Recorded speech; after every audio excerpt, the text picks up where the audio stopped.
Dans cette leçon, nous allons introduire quelques notions JavaScript supplémentaires. Certaines notions vous seront très utiles pour développer le projet qui constitue la seconde partie du travail de cette semaine ou le projet final de ce MOOC.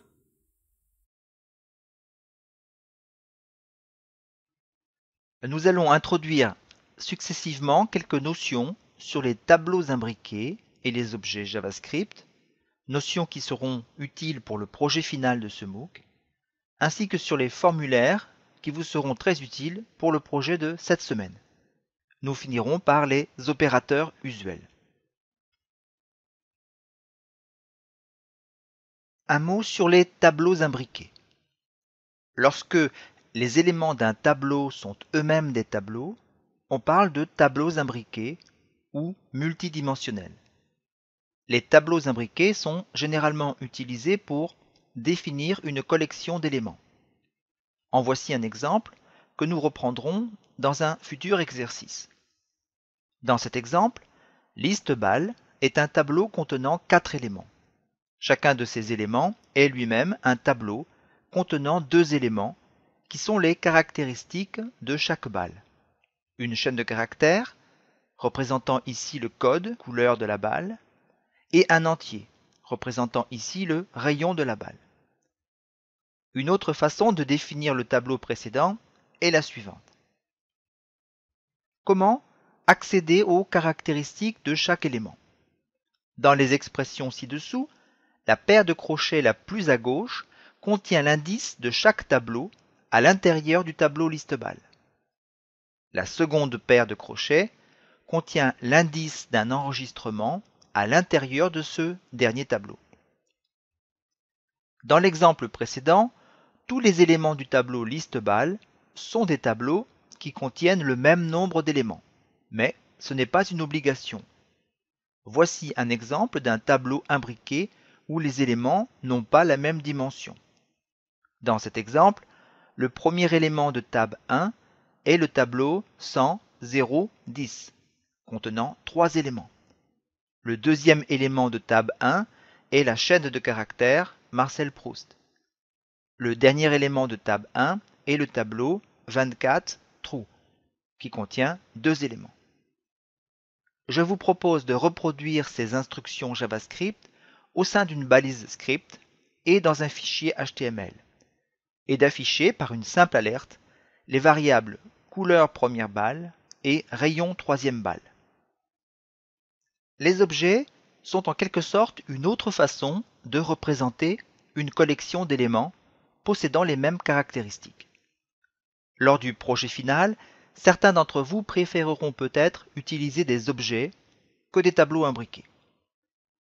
En JavaScript, un objet est une entité indépendante portant des propriétés et un type. Si par exemple on considère une balle possède des propriétés comme sa couleur, son rayon, etc. Une propriété peut être vue comme une variable associée à l'objet en question. En JavaScript, on déclare un objet de la façon suivante. On peut également accéder aux propriétés des objets JavaScript en utilisant des crochets. Une façon élégante de définir un objet est la suivante. Et bien entendu, rien ne nous empêche de définir une liste de balles comme un tableau d'objets. Quelques remarques. Le nom des propriétés, comme les noms de variables, peuvent être n'importe quelle chaîne de caractères conforme. Si ce nom n'est pas valide, par exemple si ce nom contient un espace, un tiret ou commence par un chiffre, on ne pourra accéder à la valeur de la propriété que par la notation utilisant les crochets. Attention, le nom des propriétés est sensible à la casse. La valeur d'une propriété peut être une chaîne de caractères, un nombre, un tableau, voire un objet JavaScript. L'utilisation d'objets en JavaScript est très riche. Dans ce MOOC, j'ai choisi de ne pas aller au-delà de ces simples définitions. Je vous propose de reproduire les instructions JavaScript de cette page au sein d'une balise script et dans un fichier HTML. À présent, quelques notions de base sur les formulaires. Vous avez certainement en tête ce qu'est un formulaire. On y trouve généralement des zones de texte à remplir, des listes déroulantes, des cases à cocher et un ou des boutons qui permettent de soumettre le contenu de ce formulaire. Nous n'allons pas ici nous préoccuper du traitement des données du formulaire, notamment leur envoi vers un serveur et leur stockage dans une base de données. Ceci fera l'objet d'un autre MOOC. Nous allons simplement nous intéresser à la façon de les récupérer et de les manipuler à travers des instructions JavaScript. Du point de vue HTML, voici comment se présente le fichier HTML du formulaire précédent. Pour des raisons de simplification, j'ai enlevé certains champs dont le type était répété. Le champ nom complet, les listes déroulantes, genre et année de naissance, une des cases à cocher, ainsi que la plupart des classes CSS. Je vous propose de le télécharger et de l'ouvrir avec un éditeur de texte. Comment est structuré ce formulaire? La première balise importante est la balise form, qui déclare la zone de formulaire. Cette balise form a deux attributs obligatoires. Méthode indique sous quelle forme les données seront envoyées. Action indique l'adresse d'envoi, par exemple une URL. Dans cet exemple, form possède en plus un attribut id. À l'intérieur des balises ouvrantes et fermantes form, on trouve plusieurs autres balises.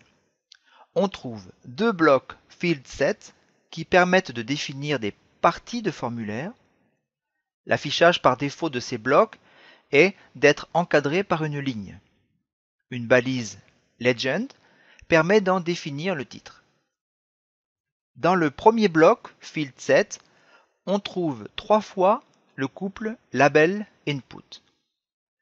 Selon son type, la balise input représente un champ de saisie ou un bouton. Dans notre exemple, il y a des éléments input de plusieurs types dont la signification est assez claire. Email, qui signifie que le formulaire s'attend à trouver une adresse mail. Password, qui signifie que le formulaire s'attend à trouver un mot de passe. Vous pourrez vérifier que les caractères seront remplacés par des points ou des étoiles à la saisie. Text, qui permet de saisir une ligne de texte. Checkbox, qui est une case à cocher. Hidden, qui permet de stocker des variables non visibles pour l'utilisateur. Submit, enfin, qui définit un bouton.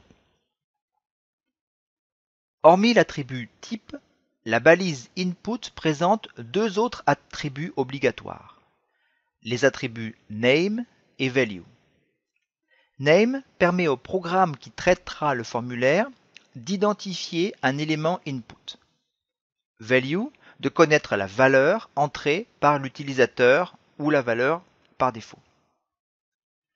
Ici, chaque élément input possède également un attribut id qui permet de le relier à une étiquette définie par l'élément label.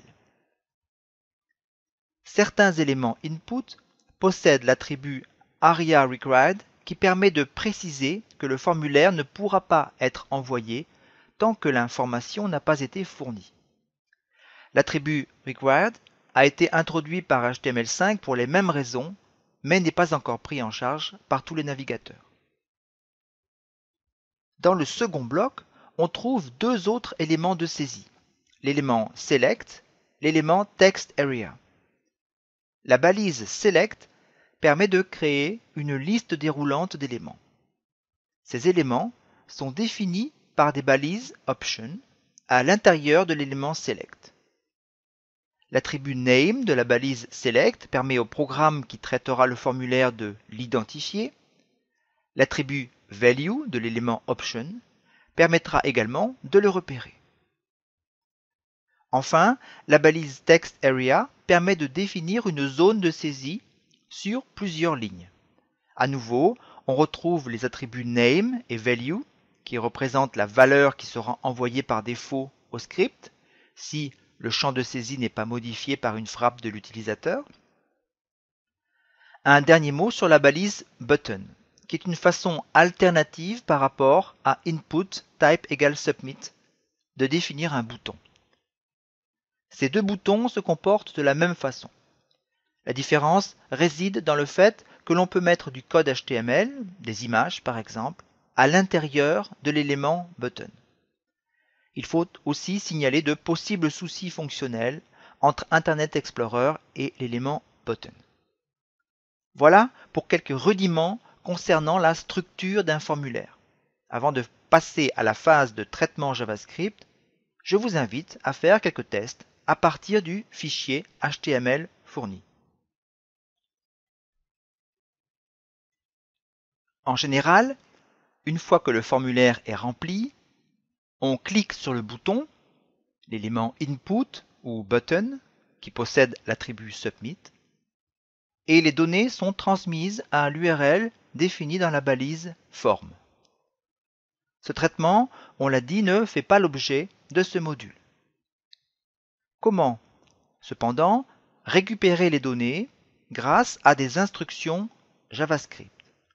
Ceci se fait simplement. Nous allons ajouter deux choses à la page HTML.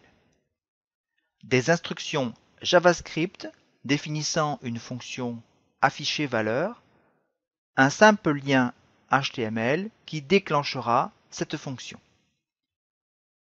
Que fait la fonction afficher valeur? Elle affiche la valeur saisie dans le champ email.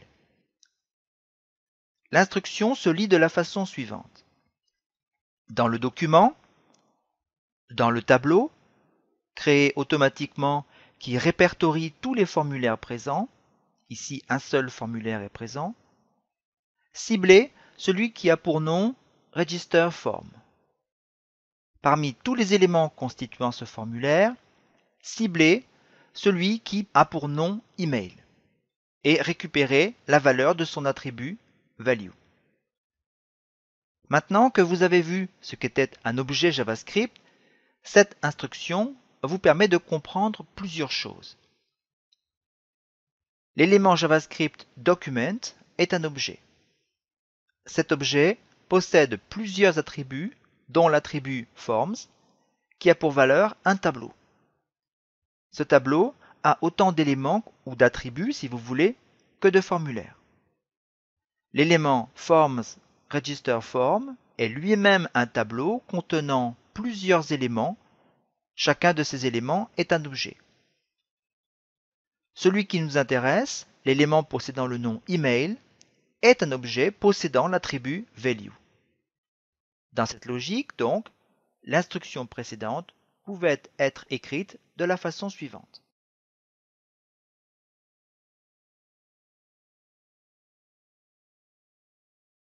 Cherchons maintenant à afficher la valeur sélectionnée par l'utilisateur dans la liste déroulante. La nouvelle instruction se lit de la façon suivante. Dans le document, dans le tableau, créé automatiquement qui répertorie tous les formulaires présents, ciblez celui qui a pour nom Register Form. Parmi tous les éléments constituant ce formulaire, ciblez celui qui a pour nom Education Level et récupérez la valeur de son attribut Selected Index. La dernière instruction se lit de la façon suivante. Dans le document, dans le tableau créé automatiquement, qui répertorie tous les formulaires présents, ciblez celui qui a pour nom Register Form. Parmi tous les éléments constituant ce formulaire, ciblez celui qui a pour nom Education Level. Parmi toutes les options constituant cette liste, récupérez la valeur de l'option correspondant à l'index Selected Index. Pour finir, des précisions sur quelques opérateurs JavaScript. Le tableau ci affiché se passe de commentaires, mais je vous engage à tester les opérateurs que vous ne connaissez pas. Voici donc pour les premières notions de JavaScript. Je vous propose à présent de suivre la prochaine leçon qui vous guidera pas à pas dans le développement du premier projet de jeu. À tout de suite!